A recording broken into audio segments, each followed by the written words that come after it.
যোৱাকালি যেটো ঘটনা হৈছে অতিকৈ দুৰ্ভাগ্যজনক।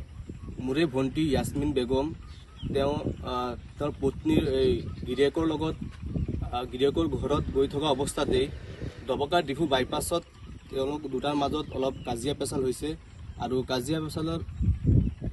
কাজিয়া পেচালৰ সময়তেই তাইৰ মাকক ফোন কৰিছিলে। ফোন কৰি ক'লে যে তেওঁ এনেধৰণৰ কাজিয়া পেচাল কৰি আছে গাড়ীৰ ভিতৰতে। মাকে লগে লগে ফোনতেই দুটাকে বুজাই দিছে। বুজাই দিয়াৰ পিছত কঠীয়াতলীৰ ৰেংবেং যেতিয়া গৈ পাইছে তেতিয়া গাড়ীৰ ভিতৰতে চাগে এওঁলোক দুটাৰ মাজত কাজিয়া হৈছে।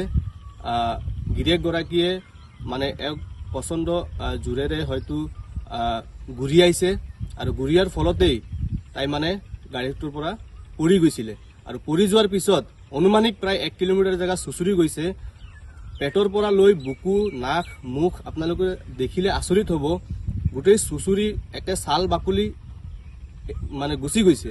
এনেকুৱাকে মানে গিৰিয়েকগৰাকীয়ে মানে হত্যা কৰিছে আৰু হত্যা কৰাৰ পিছত অতিকৈ দুৰ্ভাগ্যজনক যে হত্যা কৰি দুৰ্ঘটনাৰ ৰূপ দিয়াৰ চেষ্টা কৰিছে স্বামীগৰাকীয়ে।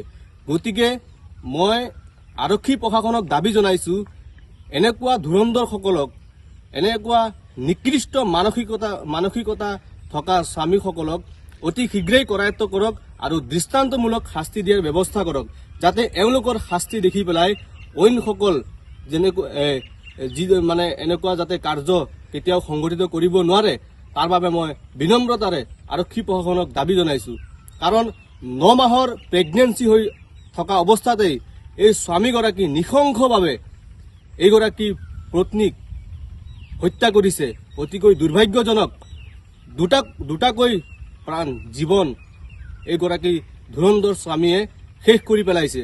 গতিকে কোনো পধ্যেই ৰেহাই দিয়া যাতে নহয়, অতি শীঘ্ৰেই কৰায়ত্ব কৰক আৰু দৃষ্টান্তমূলক শাস্তি দিয়াৰ ব্যৱস্থা কৰক। মই এইটোৱে আহ্বান জনাইছো অসম আৰক্ষীক।